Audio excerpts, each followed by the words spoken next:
Coming to question number 2. It is widely agreed that the government ought to provide the goods that market fails to provide or does not provide efficiently. Argue. This is also a last year UPSC mains question 2021. So here directive is argue. Argue means you can give arguments on both sides, positive side, negative side, whether you agree with the statement, don't agree with the statement, both sides you can give. So when you argue, you can also give a view in the end. In optional, actually giving view is important in many places. Sometimes they will give, do you agree? If you don't give your view there, you will actually lose out 1 or 2 marks sometimes, because they are specifically asking for you to give your view. When they are asking you to give your view, you have to give it. In argue, they are not specifically asking to give your view, but it will still be appreciated if you give a balanced and well thought out type of a view. Now coming to the directive is argue. We just saw, directive means argue. Then keyword, there is government, there is market, and the goods that government or market should provide. These are the keywords in the question.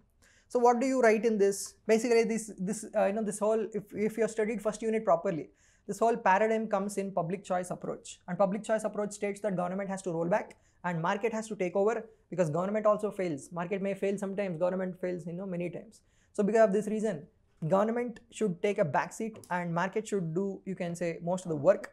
And in case wherever market fails, only in those particular cases, government should come forward and solve that particular problem. This is, you can say, the hypothesis, one of the aspects, or you can say one of the predictions. You can call it as a suggestion given by public choice approach. And this is also called as market failure theory of state, as I have given, where what should state do? State should do whatever market cannot do, whatever market is unable to do, whatever market is failing to do. That is market failure theory of state. Rollback of state as suggested by public choice approach. In introduction, how do you actually write the introduction? So public choice approach in late 70s and 80s led to rollback of state and emergence of market failure theory of state, which stated that state should only focus on what only it can do and what you can market is unable to do. Everything else should be left to market. For example, this was actually implemented in, you can say, Reaganism in USA, Thatcherism in UK. This you can write as introduction. Now coming to the body. So first, why government should allow market to do what it does best? Why should we do this? Why aspect, like I said, is very important in public administration. When they have given this argue, you have to give arguments on both sides. Why government should allow market to do what it does best? Market, why is it better? Why government shouldn't do it and why we should allow market? I have given a lot of examples, points here. Market is more efficient. You can give example for each one of them actually, and it will actually add good marks to you. So it is efficient. For example, why PPP projects are done in an efficient manner. Here I have given some examples as well. Consider from BSNL to Jio. How efficient BSNL was, how efficient Jio was. In fact, I think Narayan Murthy of Infosys has written a book in which he has told that it took 4 or 5 years for him to get a single phone line. And today in every phone shop they are giving Jio SIMs for free. How did we go from there to here? Because of, you can say, the efficiency, the competition, and increasing choice to people. The private players, they compete for people's, you can say, money or people's choice, people to make them, them as a service provider. And that is how you can say it will improve choices to people. Public choice approach also says that improved choice to people is actually improved power to people, and that is people's empowerment. So basically this is actually development. So that means why government should not do it? Because government will become a monopoly. If government provides BSNL as a service, nobody else is there, then it becomes a monopoly. As long as there is monopoly, there is no choice to people. And if we want to bring choice to people, then private sector should do it, which is efficient and it is competitive and increases choice to people. And also the quality of products will increase, the number of choices will increase, and they have to all compete with themselves. And this leads to further innovation, new technology being used, speed of execution also. There is no red tapeism or lethargy in private sector because they have to compete with a lot of others. This will lead to improved outcomes for people. This is the reason why government should allow market to do what it does best, create and provide, sell goods and services. Example, PPP toll roads versus roads in our cities. Give examples, whatever you can think of. You might have seen nice road, Delhi-Gurgaon highway built on PPP mode. Look at those roads and look at the other roads that the government has directly built, because there is a major difference between the two. Why? Because private sector is more efficient, is able to provide more qualitative type of roads. So then public transport buses. Consider public transport, it is almost the same since 20 years, nothing much has changed with the buses. Maybe there are 1-2% of buses, new type of buses have come up, but 90% of the buses are all still same. But if you see private buses, 20 years ago there were hardly any, and 10 years ago they were very, it was in pathetic state. Even at that time government buses were better. But if you look today, Government buses have been overtaken by many of the private bus service providers in the quality and you can say in customer experience and in the kind of technology that they have used in everything. So that means private sector is able to evolve and move very quickly and solve problems for people and provide choice, whereas government is unable to do that. So this itself shows that government is slow, inefficient and has a lot of problems. It is better to allow private sector to do what it does best. Then second aspect, why government must focus. This is first part is why government must allow private sector to do what it does, that means provide goods and services. Second part is why government should focus on what private sector fails to do. There are many areas here, like for example, here also why aspect is important. I have given two reasons. Market cannot function efficiently in some areas because some areas are not economically viable.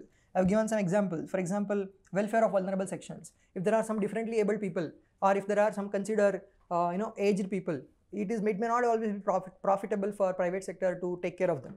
Consider for example rare diseases which only very few people in the entire world get. In this particular scenario, actually, if private sector actually does research by spending billions of dollars and finding medicine to that, there are not enough people who will buy it. So they are actually neglected, they are neglected diseases. Nobody is actually solving this problem. That means here market is failing, and this is where government comes into picture. When government comes into picture, all the governments come together and they will pool some money and they will do research and they will solve this problem because market is not doing it. So this is, you can say, law and order. Market cannot do it because it is a monopoly. And also it is a sovereign function of the state. Market does not have the necessary skills, and you can say defense of the country. There is law and order and defense of the country require very different type of skill set and different type of mindset, attitude, loyalty and such other qualitative aspects. So that is why government has to come in where market is unable to succeed. Then third part, is this completely true that government should completely recede from wherever market is doing a good job? There may be some areas where there needs to be some sort of an overlap between market and you can say government. So that you can discuss here. So research and development, imagine particular type of research, interplanetary travel, or maybe some sort of highly risky research or huge amount of money needs to be spent where private sector is unable to or unwilling to take that risk. Then government can do it. Consider for example, some fusion reactor needs to be created. Multiple country governments have come together and are trying to create it. Our international space station, without government it couldn't have been done. Nowadays private sector is entering to this, which only shows that government actually is not doing what it needs to be done. If private sector is capable of doing this, government will be actually capable of doing 100 times more. By now actually we should have sent people to maybe Jupiter, but we haven't done it, or you can say Mars. So that means government is not doing these things because government has receded into the background. And since 70s, there are hardly any people who even went to the moon since 70s, because it shows that government is leaving all these things regardless of what it is doing. What the thing is, if the private sector is able to do it, government is not doing it. But there are some things government should continue to do. Like I said, whatever are high risk businesses, which will still create positive impact on society in the long run. Exploratory research and such other things government should continue to do, even though private sector is still doing it, because there is no negative impact on private sector by doing this. And probability that private sector will be able to spend unlimited amount of money to continue doing this is very low.